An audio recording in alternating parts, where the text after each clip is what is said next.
It has now been 30 races since a Ford has gone to victory lane this year. The other thing these guys are going to have to be careful of, somebody runs out of fuel in the middle of this, man, what a big problem that could create. Now you can see that. If somebody run out of fuel right there in the middle of that group, it would cause a huge wreck. We've heard, oh, here's a car upside down. Big time crash upside down. Oh, it's Ryan Newman. See Kevin Harvick there. Marcus Ambrose. Ambrose is there, comes across, Harvick stops, and Newman's car comes to rest upside down on its roof. And watch the car get turned around.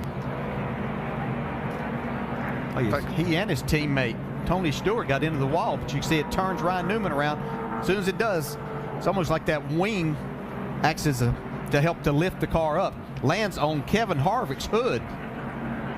Johnny Sauter inside, it's 3 wide. Making that hole. Forced his way to the middle. Middle of 3. You're middle of 3. Come on, 13. You got a guy coming to you. Not over. Keep digging. They're crashing. Rhodes into Keep digging. Crafton up and over.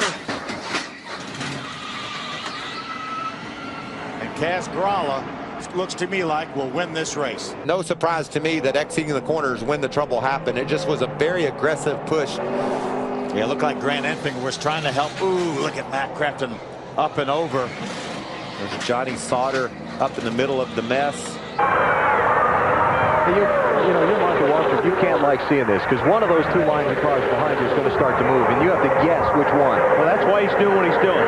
He's just mirror driving all over the racetrack. Oh, trouble! Elliott Sadler over once and a half and on his roof. Now the car tumbling hard onto the pavement in turn 3. Caution is out. A terrible crash. Hey, okay, man. Okay, guys, back it down, back it down. We're not racing. There he is, right in the middle. And these guys are Dyson. Go ahead, BP. And there he makes contact. He comes down trying to get in front of Kurt Busch.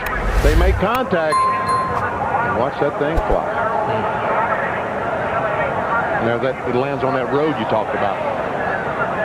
And then when it gets onto the racetrack again, it takes another nasty flip. Watch this hit. And that's the hard one right here. Oh, man. Here's Blaney. He'll swing wide to the outside. DiBenedetto will do the same. Now Harvick finds himself in the middle with minimal drafting help. Elliott leads the lane down low. Oh, Logano gets turned. Logano is upside down. He'll slam back into the racetrack on the roof of the car. The car is spinning wildly out of control. Now it flips back out onto all 4 wheels. Others are collected and others evade Joey Logano, who goes for a tumble at the end of the Alabama Gang Super Stretch. It started at the end of the back straightaway when Joey Logano got turned, and immediately the car began to get airborne. When it did, it went all the way up in the air and it came down on the roof of the car. The car then began to spin pirouettes on the banking with everybody scattering to avoid. Brad Keselowski got collected. The Logano car got righted back on all 4 wheels and then slid to the bottom of the banking here at the end of the back straightaway. To the bottom of the racetrack, Dale Earnhardt Jr. trying to stay in front of the pack. They work their way through 3 and 4. Into the triumph they come. Dale Earnhardt Jr. to the bottom of the track. Jr. will win at Daytona.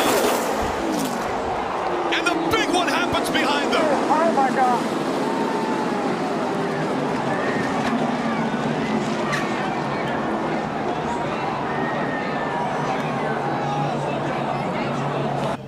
You can see him on the bottom. Rex starts in front. He runs in the back of the 24. Gets up on the 11. Now he's on top of the 50.5. Now it's just along for the ride. Watch the car stop. Watch the car stop. It gets him to those poles, and it goes from, I don't know what, 180, 190 miles an hour, I'm just guessing, to a complete stop. That is unbelievable. And it looks like a tour. That's 3,500 pounds. That stock car is extremely heavy. You see here after he's upside down, the 2 is spinning. Obviously, he's already lost control, makes more contact. Look at Jarrett in the green car. He jumped down the inside. It's putting him up in the 3rd place. A while ago, we saw Jarrett and Earnhardt were capable of pull away a little bit. They're trying to bring in. Trouble behind Rusty Wallace is turning over. Rusty Wallace 20 feet in the air, spinning, crashing. Well, I'll tell you, when they're running that close together and jockeying around position, you just know that things like this are going to happen. There's Jarrett. He gets in line The 66 car right behind Walter. Looked like they tapped, they touched right there, the 66.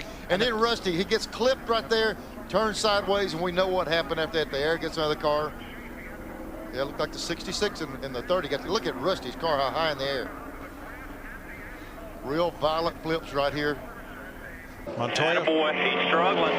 searching his Put that first pressure on him now. 3 to go. first oval track win. He won it in Finion 96 races ago on the road course. And who half do a you... second. And the 99 has turned over Brad Keselowski. And we have a caution. My goodness. I don't know if I'm okay. Keselowski was on track for a 6th place finish. Boy, and we're told there was contact between Edwards and Keselowski. A little crossover move here by Carl. Clean here, clean here. Just slight contact. Look at that thing go. That looked so much like Edwards' turnover at Talladega off the bumper of Keselowski. It really did. Oh, goes the 18. The 42 collects the 17 as well. The 62 upside down.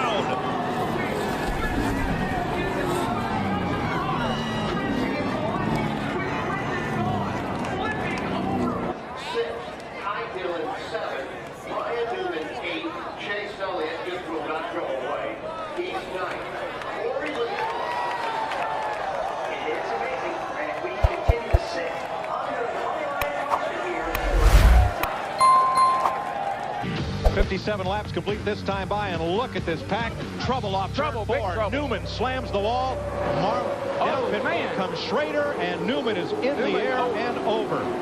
Ryan Newman, last year's Rookie of the Year. The rear end ripped from the car as he slides down the asphalt, and when that car hit the grass of the tri-oval, Ryan Newman went upside down. Let's watch her here and see what happens. Oh, Kenny Schrader got out of control, got into him. Oh, that's what happened, Mike. His right rear tire came off. Car goes airborne, then when it hits the ground, it digs in and just rips it apart. Let me tell you, the way these cars are inside, he's like he's in a capsule in there. Here they come off the 4th corner. Ernie Irvin leads them down now. Is he going to win the Winston 500? Jimmy Spencer is second. They come through the tri-oval. Checkered is waving. Ernie Irvin wins, and Rusty Spencer gets airborne and flips wildly right at the start-finish line. Very reminiscent of his accident at Daytona. Earnhardt comes down on the inside, trying to draft Rusty and go right out of the picture, and it looks, there he is. Earnhardt right up on the back bumper of Rusty, and he does touch him. That's and why around he goes, and that's one reason that Dale Earnhardt went down there. That's why he was so concerned, because he touched Rusty Wallace to start this situation, it looks like. And the car overturns about 6 or 7 times, pirouetting on its nose. Does anybody have anything left for the race leader? Ryan Newman off turn 4. Checkered flag is waving at the start-finish line. Who will get here first? Newman down. Oh, he's going to get turned. Ryan Blaney, Denny Hamlin across the line. Denny Hamlin will go back-to-back. Newman flipping across the start-finish line in an amazing finish. Here in Daytona. We want to make sure that we know exactly when the caution flag came out. Denny Hamlin will go back-to-back here at Daytona. Boy, it all broke out coming off turn number 4. Newman got turned, and Denny able to get by, Blaney able to get by. All of our attention down there, we'll update you there on Ryan Newman, Ryan Newman in a moment. But it's back-to-back for Denny Hamlin. Let's go to pit road. All right, it is a magnificent chess game that is being played here. Oh, trouble! Ricky Rudd slamming toward the wall. Crashing, rolling over, side over side.